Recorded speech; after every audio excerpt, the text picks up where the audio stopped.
All right. I'm going to gloss over automated DevOps because we've done so many webinars on that. But it is important that you have the technical capability to make a change and do a git, commit, and push, and actually have a release candidate in production very, very quickly, same day. Every system is different. We hear of those online companies who are making, dozens and dozens of production pushes per hour, but those are largely e-commerce systems and or the big social media companies where, yeah, across many pieces of software, but for a single software application, um, I'm not talking about systems with many, many applications, but for a single software application, you should feel good about yourself if you can fix a spelling error in an hour. If you can, find where to make the small little change and go through all of the stages, validation, release candidate creation, running all your automated tests, and deploying through your series of environments to production. If you can go through that flow automatically in 1 hour, you should feel pretty good about yourself. And if you can't, then you need some work on your DevOps automation. Let's come back to the slice of the pie for our work week. We talked about knowing where the time is going. We talked about quality, but let's kind of go through a scenario. On average, unless you've really thought through, unless you've done things intentionally to not kind of be industry normal, then this is what's under the covers and probably mostly your reality.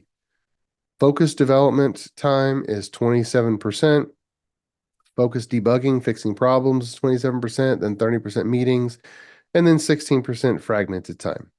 Now, if we eliminate defects or severely reduce defects to only 3% and we establish quality, we have just doubled our productivity. 100% improvement. Doubling productivity is 100% improvement by by establishing quality. Okay. Focus development up to 51%, focus debugging, and that hasn't even addressed the meetings or the fragmented work time. Okay. Um, Now, if we go forward and intentionally cut down meetings or cut that in half, now we have improved productivity 150% from start. So we can triple productivity, triple current productivity by making these two changes, these two focuses. And unless you've intentionally looked at the calendars of the developers and how much time has been pulled away from focus time on the software and the meetings and other things, then just I would expect that you're gonna not like it when you finally do analyze the amount of time, and it's going to be more than you think is necessary. And people in people in management positions, meeting is the work of management. But for software engineers, scheduled meetings are not the work. The work is software.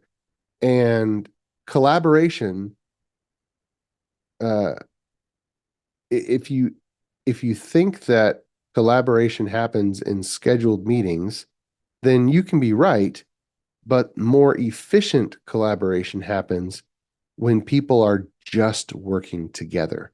Where something is not scheduled, all of them are assigned to the same tasks and they're just working together. Meetings tend to happen when we need to get people to work together who have not been structurally organized in the way that they should to work together. So the agile principle that calls out business people and developers working together on a daily basis. Well, yeah, they need to work together on a daily basis, but if we haven't set up a structure so that they are working together on a daily basis, Well, now we end up scheduling time to get them to talk to each other. And now there's scheduled meetings on the calendars. Okay. So instead, we need to get someone from actual business operations and get them and get them and the developers joined together, which really means get our development team embedded with the business organization that the system is serving.